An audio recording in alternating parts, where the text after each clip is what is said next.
Selamat datang di channel Gusti OKMD, channel inspirasi tentang perkebunan bunga dan tanaman hias. Pada video kali ini, saya akan berbagi tutorial tentang cara merimbunkan tunas bougainville yang menjulur dan hanya memiliki 1 hingga 2 tunas saja. Simak video ini tanpa skip. Namun, sebelum melanjutkan video ini, silakan klik tombol subscribe dan aktifkan tombol notifikasinya, agar kalian tidak ketinggalan update terbaru dari channel Gusti OKMD.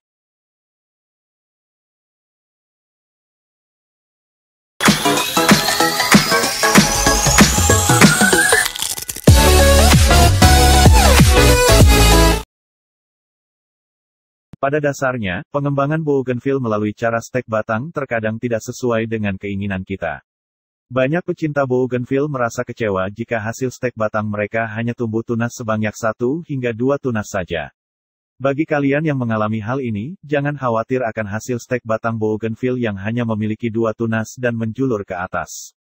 Saya memiliki trik untuk mengubah tunas yang menjulur menjadi tunas yang rimbun sebagai bahan bonsai yang indah. Simak penjelasan berikut ini tanpa skip. Ini adalah contoh hasil stek batang yang hanya memiliki 2 tunas yang tumbuh pada batang. Tunas ini menjulur ke atas sehingga tidak cocok untuk bahan bonsai yang indah. Tunas yang menjulur juga akan malas untuk berbunga. Ini adalah contoh bougainville yang sebelumnya memiliki 2 tunas yang tumbuh. Saat ini telah berubah menjadi rimbun dan menjulur ke samping. Saya akan menjelaskan cara merimbunkan tunas bougainville sehingga enak untuk dipandang. Langkah untuk mengatasi tunas bougainville yang menjulur ke atas dan tidak rimbun sangatlah mudah. Kalian hanya perlu memangkas tunas tersebut. Pangkas tunas tersebut hingga menyisakan 2-3 mata tunas. Mata tunas berada pada sela-sela daun bougainville. Secara teknis, bougainville dapat dipangkas kapan saja dalam setahun, tetapi waktu terbaik untuk melakukannya demi menjaga keutuhan tanaman adalah di awal musim kemarau. Hal ini dilakukan karena bougainville merupakan tanaman tropis yang sangat menyukai sinar matahari.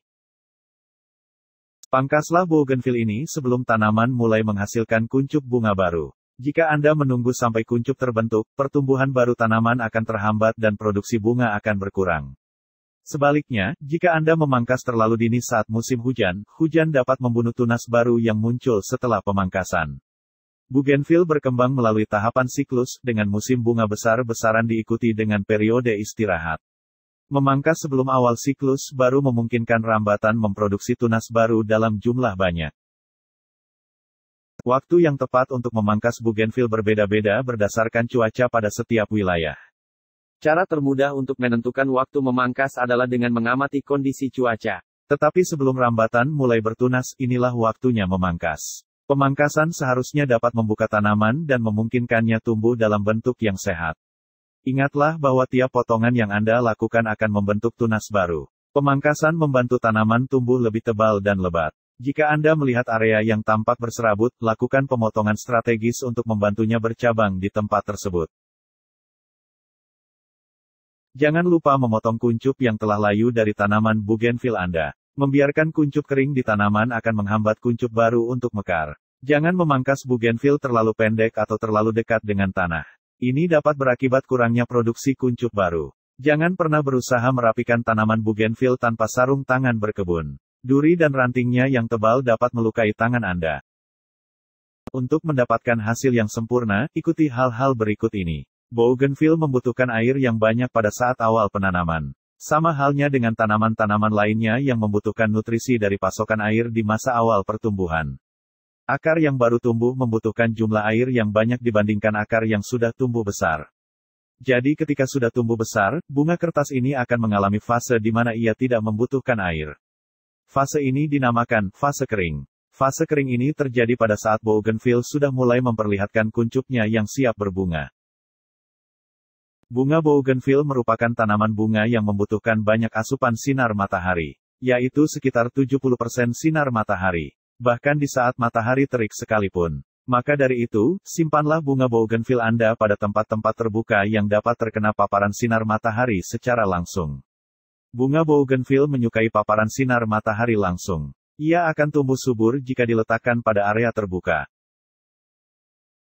Untuk pemupukan, bunga kertas tidak memerlukan pemupukan secara khusus. Hanya seperti tanaman-tanaman lain pada umumnya. Berikan secara berkala dalam jumlah yang sewajarnya saja. Walaupun bunga bougainville bisa tumbuh di mana-mana, namun tampilan bunga yang diberi pupuk jelas berbeda dengan yang tidak diberi. Bunga yang diberi pupuk akan tumbuh lebih lebat dan subur. Bougainville bersifat rimbun, jadi tanaman ini akan tumbuh dan berbunga dengan lebat. Maka dari itu, diperlukan pemangkasan agar tanamannya tidak bersulur kemana-mana. Dengan pemangkasan berkala, maka tampilan bunga bougainville bisa disesuaikan dengan keinginan Anda. Bisa dibuat bougainville bonsai atau dijadikan penghias pagar rumah. Selain mempercantik tampilan, pemangkasan terhadap bougainville juga berfungsi untuk merangsang pertumbuhan bunga-bunga indah yang baru juga menjauhkannya dari penyakit-penyakit atau hama tanaman. Selain mempunyai bunga yang bercorak indah serta sedap dilihat mata, bunga kertas juga memiliki beberapa manfaat yang bagus untuk kesehatan. Zat yang terdapat dalam bunga kertas berupa senyawa pinitol dipercaya dapat menyembuhkan masalah resistensi insulin. Untuk mengatasinya, bunga kertas dikeringkan terlebih dulu untuk kemudian dijadikan sebagai teh. Manfaat bunga kertas berikutnya yakni untuk menangani permasalahan batuk, kita dapat memakai bagian kulit batang bunga kertas lewat cara mengeringkannya terlebih dulu. Lalu, tumbuk hingga benar-benar halus. Kemudian, campur bubuk itu dengan air. Ekstrak daun bunga kertas ternyata ampuh melawan perkembangan bakteri tak baik di pencernaan kita, terutama dapat mengobati diare dan permasalahan pencernaan yang lain. Di Meksiko sendiri, bunga kertas telah dijadikan minuman alami untuk menangani penyakit tekanan darah tinggi.